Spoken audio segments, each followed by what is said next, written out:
আসসালামু আলাইকুম। ইতিস কুকবুকে সবাইকে স্বাগতম। আজ আমি আপনাদের তৈরি করে দেখাচ্ছি কিমা পরোটা। রেগুলার পরোটা থেকে এই পরোটা বানাতে একটু কষ্ট হলো, খেতে কিন্তু দারুণ হয়। আর আপনারা চাইলে ১ মাস ফ্রোজেন করে এই পরোটাটা খেতে পারবেন।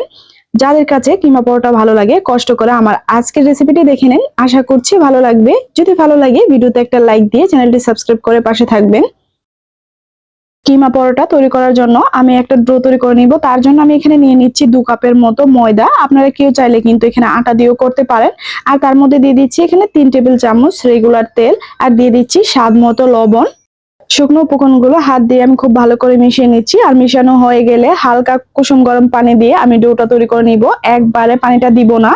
কয়েকবারে পানি দিয়ে আমি একটা সফট ডো তৈরি করে নিচ্ছি। আর ডোর মধ্যে হালকা কুসুম গরম পানি দিলে ডোটা অনেক বেশি সফট হয়, তার জন্য আমি দিয়ে দিচ্ছি। আর এইভাবে একটা সফট ডো তৈরি করে নিচ্ছি।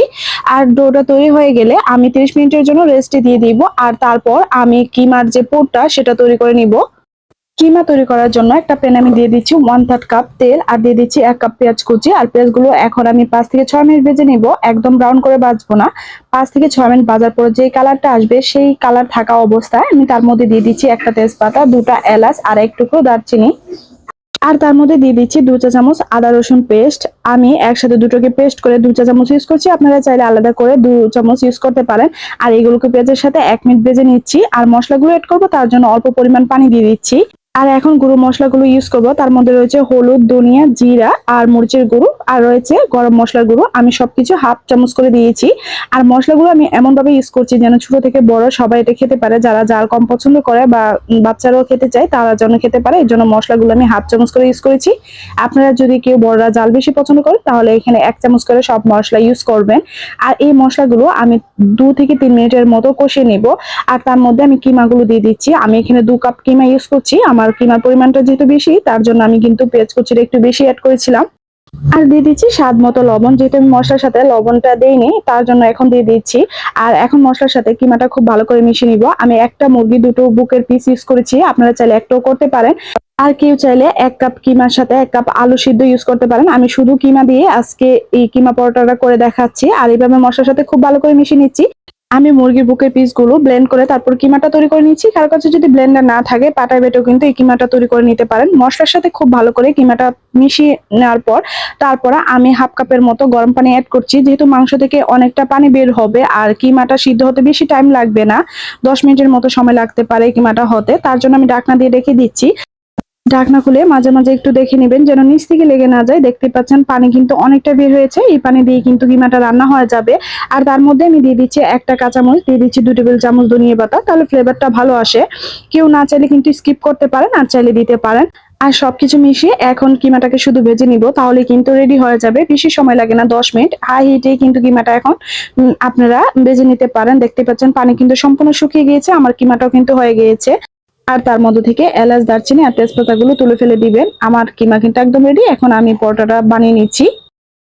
পরোটা বানানোর জন্য একটু বড় সাইজের ডো নিয়ে নিচ্ছি। আর কিমা পরোটা রেগুলার পরোটা থেকে কিন্তু মোটাই হয়। আর যেহেতু আমি ২ কাপ ময়দা নিয়েছি, ২ কাপ ময়দা দিয়ে আমি ৪টা পরোটা আজকে তৈরি করে দেখাবো। প্রথমে আমি অল্প করে রুটিটা বেলে নিচ্ছি। আর তারপর যে কিমার পুরটা ছিল সেই কিমার পুরটা আমি দিয়ে দিচ্ছি। আমি এখানে ২ চামচের মতো কিমার পুর দিয়ে দিচ্ছি। একটু বেশি পরিমাণ দিলেই কিন্তু কিমা পরোটা খেতে বেশি মজা হয়। আর তার জন্য আমি একটু বেশি পরিমাণ দিয়ে দিচ্ছি। আবার অতিরিক্ত বেশি দিতে যাবেন না, তাহলে কিন্তু কিমা পরোটাটা বেলার সময় ফেটে যাবে।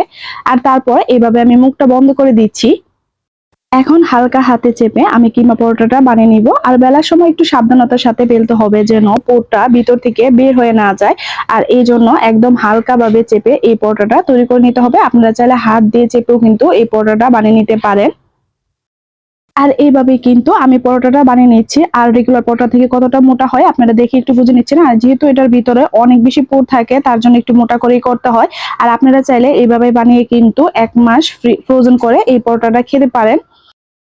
আর আজকে আমি সবগুলো পরোটা ভেজে দেখাচ্ছি। চুলাতে একটা তাওয়া বসিয়ে দিয়ে মিডিয়াম টু লো হিটে রেখে আমি একটা পরোটা দিয়ে দিচ্ছি। আর দিয়ে আমি এপাশ ওপাশ একটু ছেঁকে নিব। প্রথমে কিন্তু তেল দিব না, দুপাশটা একটু আমি ছেঁকে নিচ্ছি।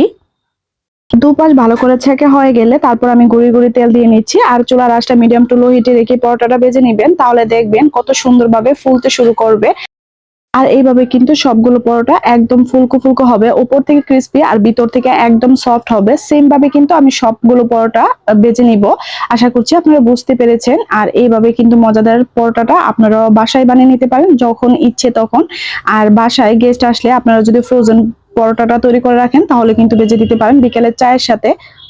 আর এখন যেভাবে ইচ্ছে আপনারা গরম গরম সেভাবে কিমা পরোটাগুলো পরিবেশন করতে পারবেন। আশা করছি আমার রেসিপিটি ভালো লেগেছে। যদি রেসিপিটি ভালো লেগে থাকে লাইক কমেন্ট শেয়ার করবেন। যারা এখন আমার চ্যানেলটি সাবস্ক্রাইব করেনি আমার চ্যানেলটি সাবস্ক্রাইব করে পাশে থাকবেন।